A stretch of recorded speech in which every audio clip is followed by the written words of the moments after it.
بسم اللہ الرحمن الرحیم الحمدللہ والصلاۃ والسلام علی رسول اللہ وبعد۔ روزے کی فرضیت کے شرائط میں سے 5ویں نمبر پر انسان کا مقیم ہونا۔ مقیم ہونے کا مطلب یہ ہے کہ جب انسان مقیم ہو یعنی مسافر نہ ہو۔ مسافر اس کو کہتے ہیں جو اپنے وطن، اپنے ملک، اپنے علاقے، اپنے گاؤں اور بستی رہائش کی جو جگہ ہے، رہائش کا جو شہر ہے، وہاں سے وہ کسی اور شہر کی طرف نکلے تو یہ مسافر ہوتا ہے۔ اب مسافر کے لیے اللہ تبارک و تعالیٰ نے قرآن کریم میں صراحت کے ساتھ اس بات کی اجازت دی ہے۔ اللہ تعالیٰ فرماتے ہیں وَإِن كُنتُم مَرْضَىٰ أَوْ عَلَىٰ سَفَرٍ فَعِدَّةٌ مِّنْ أَيَّامٍ أُخَرَ، اگر تم بیمار ہو یا سفر میں ہو تو تمہیں وہ گنتی پوری کرنی ہے دوسرے دنوں میں سے۔ تو مسافر کے لیے حکم ہے کہ وہ جب بھی سفر میں ہوگا تو روزہ افطار کر سکتا ہے۔ سفر کی کئی قسمیں ہیں۔ ایک سفر وہ ہے جو انسان صرف اس نیت سے کرتا ہے کہ میرے لیے روزہ کھانا حلال ہو جائے۔ جیسے بہت سارے لوگ ہم نے دیکھے ہیں، وہ سگریٹ پینے کے اتنے زیادہ شوقین ہوتے ہیں کہ اللہ رب العالمین کا خوف نہیں ہوتا۔ رمضان میں وہ یہ سمجھتے ہیں کہ اگر ہم نے سگریٹ پی تو یہ اللہ رب العالمین کی نافرمانی ہو جائے گی، تو وہ یہ کرتے ہیں کہ سفر پر روانہ ہو جاتے ہیں، صرف اس لیے جاتے ہیں، کوئی کام نہیں ہوتا، کوئی غرض نہیں ہوتا، صرف اپنا شہر چھوڑ کر دوسرے شہر اس لیے جاتے ہیں کہ راستے میں ان کو روزہ کھانے کی، سگریٹ پینے کی اور دیگر جو منشیات اور دیگر حرام چیزیں ہیں ان کے استعمال کی اجازت مل جائے۔ ایسے مسافر کے لیے روزہ افطار کرنا یہ بھی جائز نہیں ہے، اور اس کا وہ سفر بھی گناہ کا سفر ہے۔ تو وہ ایک تو روزہ افطار کرنے کی وجہ سے بھی مجرم بنا،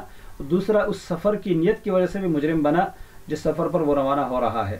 لیکن اگر کوئی سفر ایسا ہو جو عبادت کے لیے ہو، جیسے دعوت کا سفر ہے، علم حاصل کرنے کے لیے کسی جگہ جا رہا ہے، حج عمرے کے لیے جا رہا ہے، جہاد کے لیے جا رہا ہے،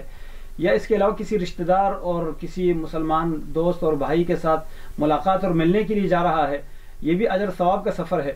یا کسی دنیاوی کمائی اور منافع حاصل کرنے کے لیے، حلال کمائی کے لیے جا رہا ہے، تجارت کے لیے، محنت مزدوری کے لیے یا شکار وغیرہ کے لیے، تو یہ سفر بھی جائز ہے۔ اس سفر میں جانا یہ بھی انسان کے لیے ایک عذر ہے۔ لہذا جب انسان مسافر ہو اور وہ اپنے شہر کی آبادی سے نکلے اور سفر اتنا ہو جس کو عرف میں سفر کہا جاتا ہو، اس کے لیے شریعت نے کوئی حد مقرر نہیں کی کہ سفر کتنا ہونا چاہیے۔ رسول اللہ صلی اللہ علیہ وسلم کے معمولات میں سے آپ جب بھی مدینہ سے نکلے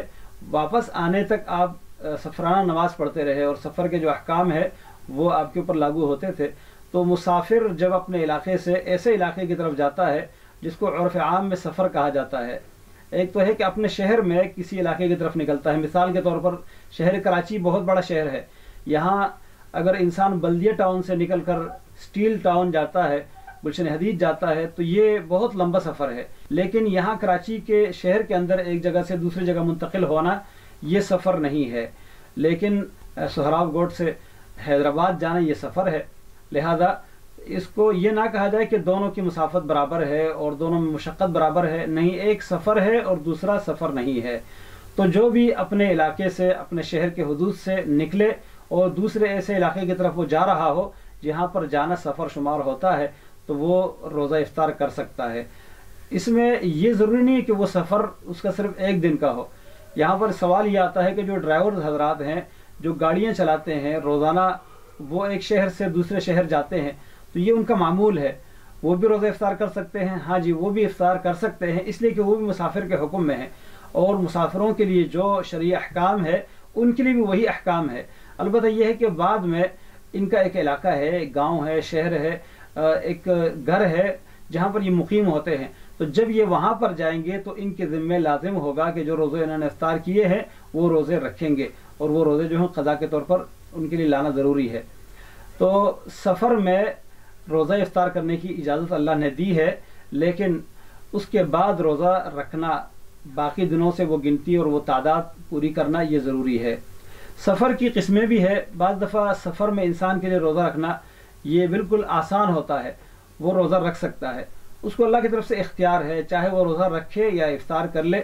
رخصت اللہ نے دی ہے۔ افطار کرے گا تو بعد میں اس کے ذمہ قضا ہے، اور اگر وہ چاہتا ہے کہ نہیں میں روزہ رکھ سکتا ہوں، روزہ رکھنا میرے لیے آسان ہے اور بعد میں قضا لانا میرے لیے مشکل ہے، تو اس کی مرضی ہے، وہ روزہ رکھ سکتا ہے۔